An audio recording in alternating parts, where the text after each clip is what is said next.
Hello नमस्कार दोस्तों, कैसे हैं आप लोग। आशा करते हैं आप लोग अच्छे होंगे। देखिए, अगर आप एसएससी सीजीएल 2026 में फॉर्म अप्लाई करने वाले हैं तो मैं बता दूं कि एसएससी सीजीएल में बहुत ही बड़ा बदलाव किया गया है। जो बच्चे फॉर्म अप्लाई कर चुके हैं, प्री मेंस दे चुके हैं, तो उनके लिए भी बदलाव किया गया है, जो कि इस वीडियो को पूरा देखिएगा।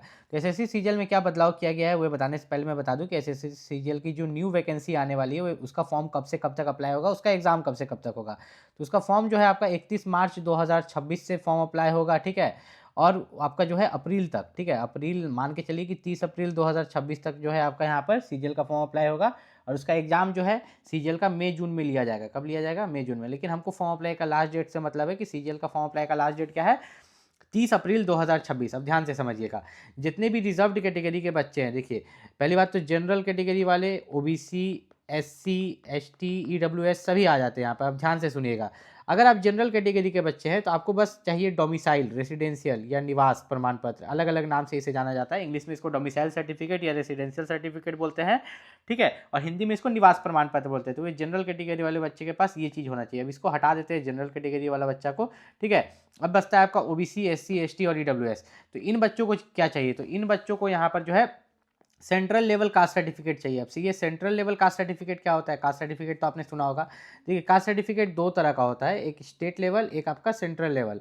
तो जो आपका यहाँ पर सीजीएल जो है सेंट्रल गवर्नमेंट जॉब है, तो यहाँ पर सेंट्रल लेवल मांगा जाता है, स्टेट लेवल नहीं चलता है। तो सेंट्रल लेवल कैसा होता है, आप उसको कैसे पहचानिएगा, तो इसी वीडियो में आपको बताएंगे कि सेंट्रल लेवल कास्ट सर्टिफिकेट कैसा होता है। अगर आप एसएससी सीजीएल की तैयारी कर रहे हैं तो एसएससी सीजीएल के लिए यहाँ पर ओसवाल बुक्स की तरफ से आप लोगों के लिए यहाँ पर बेस्ट बुक आ चुका है 2026 एग्जाम के लिए, जिसमें आपको 29 प्रीवियस सॉल्व क्वेश्चन पेपर मिलता है 2016 से लेकर 2025 तक का। तो इस बुक को अगर हम खोल के दिखाएं तो सबसे पहली बात तो इसकी क्वालिटी बहुत मस्त है। और इस बुक को जब आप परचेस करने जाइएगा, नीचे डिस्क्रिप्शन में जो लिंक रहेगा वहाँ पर आप मेरा कूपन कोड यूज़ कर सकते हैं WASH10, ठीक है। इस बुक में आप देखिएगा तो आपको previous year question paper, practice sets, इसमें सब कुछ यहाँ पर देखने को मिलता है।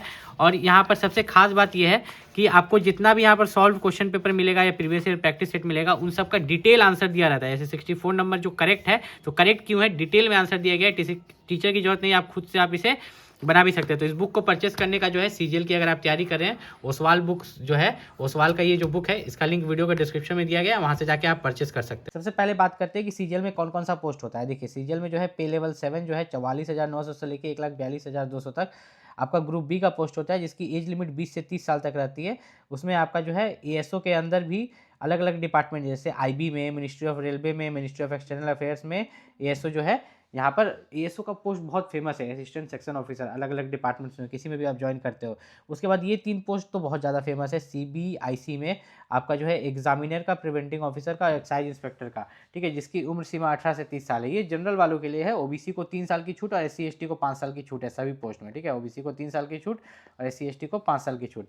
आपको सिर्फ चाहिए कि जॉब लग जाए तो आप इन सब में अप्लाई कर सकते हो। पे लेवल 6 वाली जॉब या पे लेवल 5 जो ये ऑडिटर वाले हैं, अकाउंटेंट वाले हैं, आप इसके लिए यहाँ पर पोस्ट प्रेफरेंस दे सकते हो। काफ़ी आपको बेनिफिट होने वाला है, ठीक है। इसमें भले ही सैलरी कम है, लेकिन जॉब लगने के चांसेस यहाँ पर ज़्यादा हो जाते हैं। जिनका कम मार्क्स आता है उनको यही दिया जाता है। इसमें जो आपको मांगा जाएगा ग्रेजुएशन, अगर आप ग्रेजुएशन अपेयरिंग भी है तो आप सीजीएल में फॉर्म अप्लाई कर सकते हैं, ठीक है।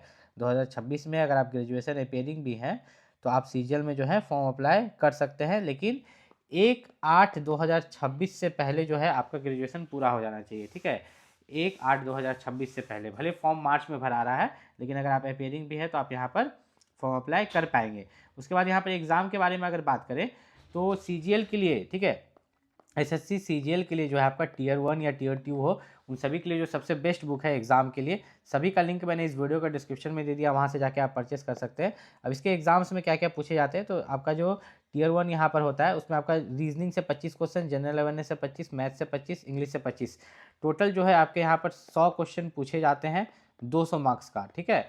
25 क्वेश्चन के लिए 50 मार्क्स रहता है ना। और यहाँ पर समय वही 60 मिनट का समय मिलता है, मतलब 1 घंटा का समय आपको दिया जाता है। इसमें अगर आप पास कर जाते हैं, जिसमें कि आपका नेगेटिव मार्किंग 0.50 रहता है, बाप रे 0.50, सोचिए कितना खतरनाक नेगेटिव मार्किंग, मतलब कि आपका आधा नंबर कट जाएगा। एक क्वेश्चन गलत कीजिएगा, आपका 0.50 का नेगेटिव मार्किंग है, हाफ नंबर कट जाएगा यहाँ पर, ठीक है। तो यहाँ पर अगर बात करें scheme of tier 2 examination, tier 2 examination में अगर देखें तो मैथ्स आपका जो है यहाँ पर 30 क्वेश्चन रहता है, रीजनिंग से 30 क्वेश्चन, हर एक क्वेश्चन 3 नंबर का, मतलब 180 नंबर का यहाँ पर एग्जाम लिया जाता है, ठीक है। सेशन 2 में आपका English language 45 question, general awareness 25 question, total 70 question, मतलब 200 मार्क्स। कंप्यूटर टेस्ट जो है 20 क्वेश्चन, मतलब 60 मार्क्स, ठीक है। फिर आपका डाटा एंट्री टेस्ट, ठीक है। उसके बाद ये स्टैटिस्टिक्स का पेपर जो स्टैटिस्टिक्स लिया है उनके लिए, सभी के लिए ये आपका नहीं है। सबसे ख़राब चीज़ आपको मेंस में पता है क्या लगता है कि उसी दिन टाइपिंग भी ले लेता है, जो कि बच्चा एग्ज़ाम दे कि टाइपिंग दे, इस चीज़ के लिए वो यहाँ पर नर्वस रहता है।